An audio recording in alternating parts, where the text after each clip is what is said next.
All right, we are learning how to harness our mental toughness this morning, and it's something the Navy SEALs know a lot about. Retired Navy SEAL Mark Devine is here with us this morning, SEALFIT, and you also have a program called Unbeatable Mind Academy. That's correct. Okay, by the way, thank you for your service and thank you for being here. Yeah, pleasure to be here. Unbeatable Mind, what is that? Unbeatable mind is the term that I use to describe the mind of a Navy SEAL or anyone who's cultivated that kind of that focus and that precision to be able to use their mind in a very powerful way to achieve whatever they want in life. Okay, let's go through a few scenarios where people across the board just kind of lose their minds. Let's just say lose their minds, and you're saying this is how you keep your mind. Let's just say road rage. What is an example of what people sometimes do and what they could do according to you? Okay, I mean this is getting to be a problem. There's so many distractions in our society that people allow themselves to get filled up with these distractions, and they don't take the time to really cull those out of their mind and stay focused on the message or the task or even the purpose, the why of what they're doing. Well, and you have, excuse me for interrupting, but you have quite a bit of martial arts training, as do I, and one of our things is that we say is, what's the real threat? Right. What's the threat?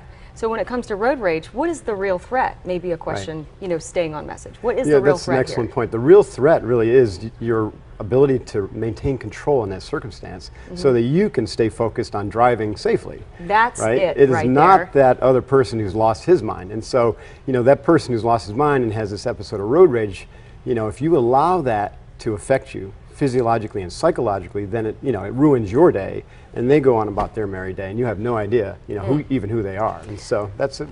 How do you define mental toughness? How do you define that? To me, there's a lot more to that word. It's kind of like leadership. Everyone brings a different perspective to what mental toughness means. And a common way to view mental toughness, Chrissy, is just gutting through something, having that kind of physical and mental ability to just get through a difficult situation.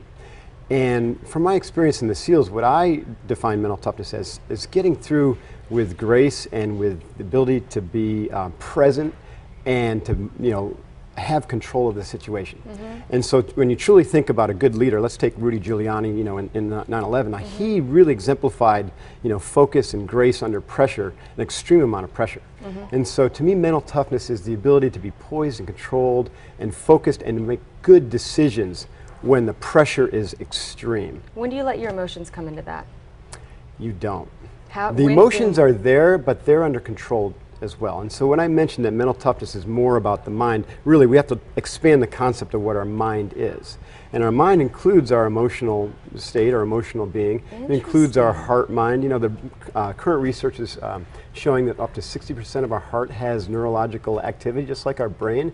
And so we have a broader, just like a martial arts, a broader concept of what it means to use your mind. And it's not just your rational, analytical mind, it's the whole mind concept. One of the things that you talk about is overcoming fight or flight. Why would you want to do that, and how do you do it? We are hardwired as human beings to react a certain way when we're stressed. Now, there's several types of stress. As you know, there's chronic stress, that's stress like road rage or just getting into traffic on the I-5. I mean, that's stressful for a lot of people. And over time, this has a very deleterious effect on us. And then there's acute stress, which is like being ambushed. And if you're ambushed, all of a sudden we go through this kind of flinch response, and our parasympathetic nervous system, literally goes on overdrive.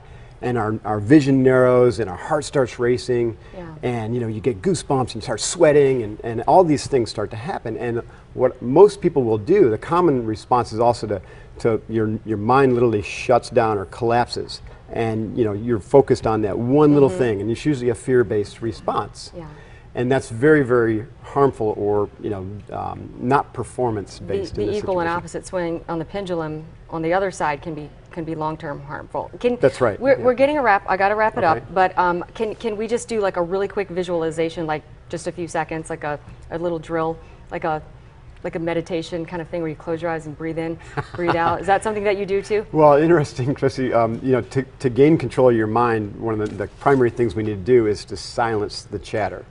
Okay? When we silence the chatter in our minds, then it opens up the space so that we can observe our thoughts and use them in a more powerful manner. Oh, I love it. Okay, I love it. Silencing the mind is literally just closing your eyes. Is it breathing. odd that my mind is silenced all the time? I like it. That's it's vacant, quiet in not here. silenced. You can learn more about the Unbeatable Mind program by visiting our website. Click on the Scene On tab. And Mark is going to be back in our 9 o'clock hour taking your questions with the shrinks. I'm going to clear my mind even more in the meantime. Guys, back over to you. All right, Chrissy, thank you. Still ahead.